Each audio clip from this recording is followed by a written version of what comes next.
आपको मर्द की वो 4 विशेषताओं के बारे में बताऊंगी, या ये कह लो वो 4 बातें जो अगर कोई औरत समझ ले तो वो किसी भी मर्द को बड़े आराम से हैंडल कर सकती है, चाहे फिर वो उसका बॉयफ्रेंड हो या फिर उसका पति।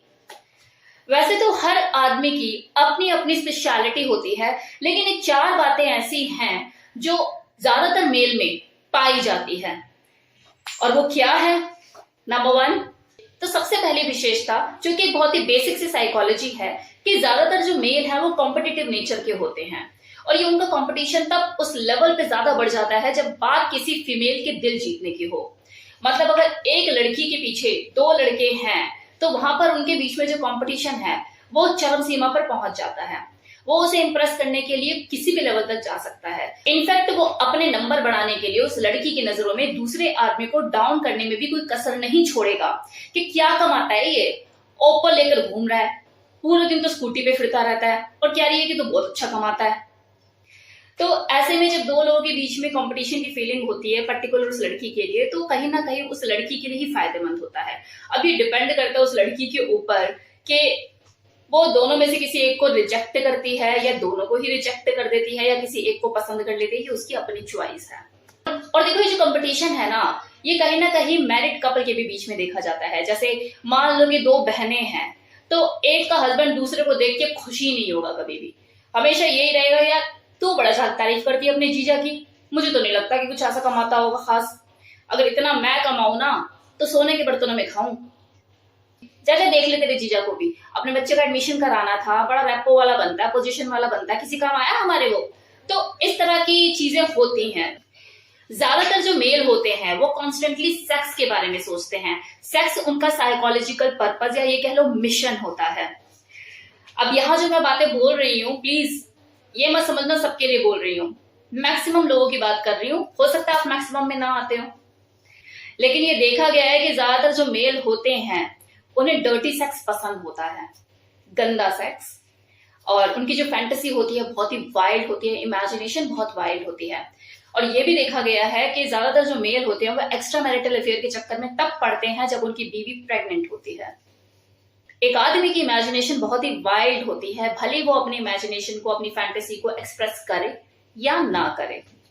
अब तीसरी चीज, एक आदमी का जो मिशन होता है, जो उसका गोल होता है, बहुत ही क्लियर होता है कि अगर किसी फीमेल ने उसे सेक्सुअली स्टिमुलेट कर दिया, उसके बाद उसके दिमाग में और कुछ चलने वाला नहीं है, उसका जो माइंड है वो और कोई फंक्शन करेगा नहीं जब तक उसका वो पर्पस सॉल्व ना हो जाए। लेकिन वहीं दूसरी ओर अगर कोई फीमेल है और वो सेक्सुअली ऑलरेडी अराउज्ड है, लेकिन उसे बीच में कोई काम याद आ गया अपना, लाइक कपड़े भीगे में यार धोने थे, या कोई और काम उसे पेंडिंग याद आ गया, तो मतलब इतनी वजह उसके लिए काफी है अपना माइंड डाइवर्ट करने के लिए। लेकिन वहीं दूसरी तरफ अगर कोई मेल उत्तेजित हो गया तो उसका जो ध्यान है, उसका जो फोकस है, उसकी जो एनर्जी है वो पूरी उस औरत के ऊपर लग जाती है। उसके बाद बस एक ही चीज चलती है, अब तू आ जा, या तो तेरे को छेड़ना नहीं चाहिए था, अब तूने छेड़ दिया है तो आ जा, बस ऐसे कैसे पूरा करके जा, छोड़ मत बीच में, कपड़े वपड़े धुलते रहेंगे बाद में, होता रहेगा सारा काम, अब तू आ जा। और ये चीज इसलिए भी होती है मर्दों में क्योंकि एक बार उत्तेजित होने के बाद उनकी जो लिबिडो होता है, आई मीन यौन इच्छा, वो तीव्र हो जाती है। 4th पॉइंट, ज्यादातर जो मेल होते हैं एक बार उत्तेजित होने के बाद खुद पर कंट्रोल नहीं कर पाते। उनके दिमाग में बस एक ही चीज चल रही होती है कि ऑर्गेज्म तक पहुंचना है जल्दी से जल्दी, और एक बार उनका ऑर्गेज्म रिलीज हो जाए फिर उनका स्विच ऑफ हो जाता है। दोबारा उसके अंदर वही अफेक्शन, वही लव, केयरिंग उस लेवल पे आना मुश्किल हो जाता है। ऐसा लगता है अगले की हवा निकल गई हो। और ये ऐसा होता भी इसलिए है क्योंकि जब एक बार उसका ऑर्गेज्म रिलीज हो जाता है तो उसके अंदर जो डोपामाइन हार्मोन, जो टेस्टोस्टेरोन हार्मोन होता है, उसका जो लेवल होता है वो डिक्रीज होना शुरू हो जाता है। तो जब उसका हार्मोन का जो लेवल है वो डिक्रीज होना शुरू हो जाएगा तो उसकी उत्तेजना को पंप कहाँ से मिलेगा। अब जैसे कितनी ही वाइफ है जो अपने हस्बैंड की इसी आदत से परेशान रहती है कि यार तुम्हारा जो प्यार है ना सिर्फ 10 मिनट का है, 10 मिनट तो मुझसे खूब लिपटा चुपटी करोगे और जैसे तुम्हारा ऑर्गेज्म रिलीज हो जाता है 10 कोस की दूरी बना लोगे मुझसे, जैसे किसी दुश्मन के साथ लेते हो। तो ऐसे में किसी अगर औरत को अपने हस्बैंड के अंदर दोबारा वो पागलपन देखना है तो उसे दोबारा उसे स्टिमुलेट करना पड़ेगा, उसके अंदर हवा भरनी होगी, उसकी बैटरी चार्ज करनी पड़ेगी। ये वो 4 बातें हैं जो ज्यादातर मेल में पाई जाती हैं। इसे आप खूबी भी कह सकते हो, विशेषता भी कह सकते हो, कुछ भी कह सकते हो, अपने हिसाब से जो चाहे वो समझ सकते हो। लेकिन ये बात फैक्ट है कि अगर किसी औरत को इन चीजों का अपने हस्बैंड में पता लग गया कि इसमें ये चीज है, ये चीज है या ये चीज है, चारों में से कोई भी, ये चारों ही हैं, तो वो इसे समझ के बहुत अच्छे से अपने हस्बैंड को हैंडल कर सकती है और टाइम आने पर अपने हिसाब से उसे यूज भी कर सकती है अपने फेवर में। अभी एक लड़की ने मुझे इंस्टा पे सवाल किया था कि मैम डोमिनेंट मेल और पॉसेसिव मेल ये दोनों एक ही चीज होती है या दोनों में कोई डिफरेंस होता है, और अगर डिफरेंस होता है तो कैसे पहचाने। तो डियर, ये डोमिनेंट और पॉसेसिव दोनों अलग अलग चीजें हैं। डोमिनेंट मेल हो सकता है एक बार को पॉसेसिव नेचर का भी हो, लेकिन पॉसेसिव मेल जरूरी नहीं कि वो डोमिनेंट भी हो। जो डोमिनेंट नेचर के जो मर्द होते हैं वो इजीली किसी के कंट्रोल में आते नहीं हैं। कोई अगर फीमेल अगर उनके साथ और वो फेमिनिन या सबमिसिव नेचर की है तो वो भूल जाए कि वो उसे कभी कंट्रोल कर पाएगी, लेकिन वहीं अगर कोई डोमिनेंट फीमेल है वो उसे बहुत अच्छे से कंट्रोल कर सकती है। अब अगर कोई डोमिनेंट मेल है जिसकी शादी अगर किसी फेमिनिन या सबमिसिव नेचर की किसी लड़की से हो जाती है तो समझो उसे जिंदगी भर कंप्रोमाइज करके चलना पड़ेगा।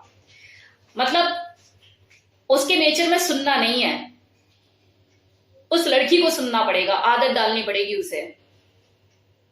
और डोमिनेंट मेल आपको कंट्रोल नहीं करेगा, आप खुद उसके कंट्रोल में आ जाओगी क्योंकि उसकी पर्सनालिटी ऐसी होती है। लेकिन वही जो पॉसेसिव मेल होगा वो आपको कंट्रोल करने की कोशिश करेगा, मतलब वो आपके ऊपर आपको फिजिकली आधिपत्य जमाने की कोशिश करेगा, हर तरीके से वो चाहेगा कि आप उसकी कंट्रोल में रहो। डोमिनेंट मेल को ये चीज करने की जरूरत नहीं पड़ती, आप अपने आप ही सरेंडर करते हो उसके सामने। जो डोमिनेंट पर्सनालिटी के जो लोग होते हैं वो एक तरह से सेक्सुअल बुल होते हैं, क्योंकि इनकी पर्सनालिटी ऐसी होती है कि कोई भी फीमेल चाहे वो डोमिनेंट हो, सबमिसिव हो या फेमिनिन हो उसकी तरफ अट्रैक्ट हो जाती हैं। और अगर कोई फीमेल इस तरह के मेल से सेक्सुअली इंटीमेट होने की सोचती भी है तो he is so good on that, अच्छे परफॉर्मर होते हैं। लेकिन अगर आप शादी के पॉइंट ऑफ व्यू से सोच रही हैं तो कीप अवे, आपको ही दिक्कत होगी अगर आप फेमिनिन है तो। अब बात करते हैं कि पर्टिकुलर पर्सन पॉजिटिव नेचर का है या डोमिनेंट है, ये कैसे जाने। तो ये मान लो कि आप अपने पार्टनर को डेट कर रहे हो पब्लिकली और किसी भी पब्लिक रेस्टोरेंट में कहीं भी आप गए हो, मिले हो और वहां आप थोड़ा सा टाइम स्पेंड कर रहे हो और आपने बहुत ही सेक्सी आउटफिट पहना हुआ है और सबकी नजरें आपके ऊपर है, कहर ढा रही हैं आप, तो उस वक्त वो सब कुछ देखेगा, सारे नजारे करेगा कि हाँ कौन कौन कैसे कैसे देख रहा है, लेकिन आपको बोलेगा नहीं, शो कुछ नहीं करेगा, अंदर अंदर जलता रहेगा, सब चीजें करता रहेगा, उसे प्राउड भी फील हो रहा होगा कि हाँ मैं किसी के साथ हूँ और दुनिया उसको देख रही है। उसके अंदर एक कॉम्पिटिटिव फीलिंग भी इसको हिट करेगी, एक सेक्सुअल जेलस भी उसके अंदर क्रिएट होगी, लेकिन वो आपको बोलेगा नहीं। लेकिन हाँ बाद में कभी भी जब वो घर पर होगा या आपके साथ कभी अकेले में जब वो आपके साथ सेक्स करेगा तो सेक्स का जो रूप होगा उसका बहुत ही रफ होगा और उसके सेक्स के तरीके से आपको वो फील करा देगा कि वो आपके ऊपर अपना होल्ड बना रहा है, आपको अंदर ही अंदर एहसास करा देगा कि हाँ यू आर माइन, कि आप उसकी हैं। उसके सेक्स करने के तरीके से, उसका होल्ड बनाने के तरीके से आपको समझ में आ जाएगा ही इज अ डोमिनेंट। बोला कुछ नहीं लेकिन जतवा दिया। अब वही अगर मान लो कि कोई पॉजिटिव मेल है और आप उसके साथ अगर डेट पर हो और आपको ये जानना है कि पॉजिटिव है या नहीं, आप उसके साथ सेक्सी आउटफिट पहनकर गए तो वो ना आपको झेल पाएगा ना औरों को झेल पाएगा, अंदर ही अंदर उड़ता रहेगा। और हो सकता है उस दिन तो आपको कुछ ना कहे क्योंकि फर्स्ट टाइम आप उससे मिले हो, लेकिन जैसे ही थर्ड या फोर्थ डे आगे बढ़ते हैं आप और थर्ड या फोर्थ डेट पे वो आपको बोल देगा, टोक देगा कि यार इस तरह के कपड़े मत पहना कर, यार ऐसा मत पहना कर, वैसा मत पहना कर, इतना वेस्टर्न बनने की क्या जरूरत है, सिंपल भी तो बन सकती है ना, मैं तो वैसे ही पसंद करता हूँ, तो मुझे हर चीज में अच्छी लगती है, लाइक दैट। तो वो आपको हर तरह से कंट्रोल करने की कोशिश करेगा, आपके ऊपर बाउंडेशन लगाने की कोशिश करेगा। ये उसका तरीका है अपना कंपटीशन फेस करने का। वो लोगों को तो फेस नहीं कर पा रहा है, उनकी नजरों को तो नहीं झेल पा रहा है, ठीक है, तो वो आपको ही दबाने की कोशिश करेगा कि आपकी तरफ लोग ना देखें, या आपको ऐसा लगेगा एक बार को आगे कि यार मैं जेल में हूं क्या किसी, कि मेरी तो जिंदगी हेल बना के रख दी इसने, इतना भी कॉन्फिडेंट नहीं है, ना खुद को संभाल सकता, ना मुझे संभाल सकता, ना दुनिया को संभाल सकता। तो ये था मेरी तरफ से फुल डिटेल जिसमें मैंने मर्दों के कैरेक्टरिस्टिक्स के बारे में आपको बताया। Thank you.